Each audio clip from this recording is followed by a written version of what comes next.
இப்போ நம்ம பார்த்துட்ருக்கிற பொருள் வந்து பார்த்திங்கன்னு கேட்டிங்கன்னா டாபர் கம்பெனியோட சிலாஜித் பியூர் சிலாஜித்துங்கிற பொருளை தான் இன்றைக்கி நம்ம பார்த்துட்ருக்கோம்.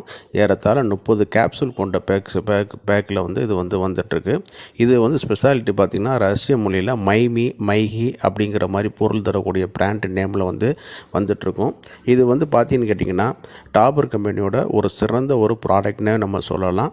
இது வந்து நம்மளுடைய இளமை காலத்தில் வந்து சிலவங்களுக்கு ஆண்குறி எழுச்சி நல்லாயிருக்கும், சிலருக்கு பார்த்திங்கன்னா ஆண்மை தன்மையே இல்லாமல் இருக்கும். அந்த மாதிரியான இதில் பிரச்சனைகளுக்கு வந்து இது வந்து ஒரு நல்ல நிரந்தரம் வந்து தீர்வு அளிக்குது. இந்த சிலாஜித்தில் உள்ள ஏகப்பட்ட ட்ரேஸ் எலிமெண்ட், அது ஃப்ளூவிக் ஆசிட் இதெல்லாம் சேர்ந்து வந்து என்னென்னு கேட்டிங்கன்னா ஒரு ஒண்டர்ஃபுல்லான டெஸ்டோஸ்டான் பூஸ்டராக வந்து வேலை செய்யுது.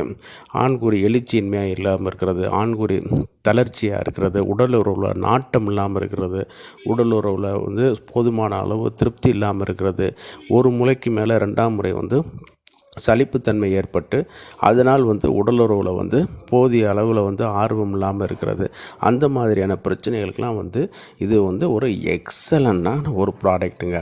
ஏறத்தாழ இது வந்து இன்றைக்கி வந்து 210 ரூபாயிலேருந்து எம்ஆர்பி வந்து ஒவ்வொரு ஏரியாவுக்கு தகுந்த மாதிரி கொஞ்சம் மாறுபட்டு வந்துட்டுருக்கும். அநேகமாக வந்து இது வந்து எல்லா சூப்பர் மார்க்கெட்லேயும் வந்து கிடைக்க ஆரம்பிக்குது. ஓடிசி பொருளாக கூட இதை வந்து நம்ம வந்து பாவித்து வாங்கிக்கிறலாம்.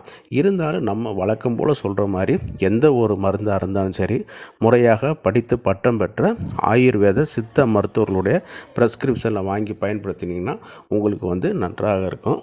அதுதான் நம்மளை சொல்லக்கூடிய சுய மருத்துவம் வந்து என்றைக்கும் வந்து ஆபத்தானது. இதெல்லாம் மருந்துகள்லாம் இருக்குங்கிறத நீங்கள் தெரிஞ்சுக்கணுங்கிறக்காக தான் இந்த பதிவுகளை நம்ம போடுறோம்.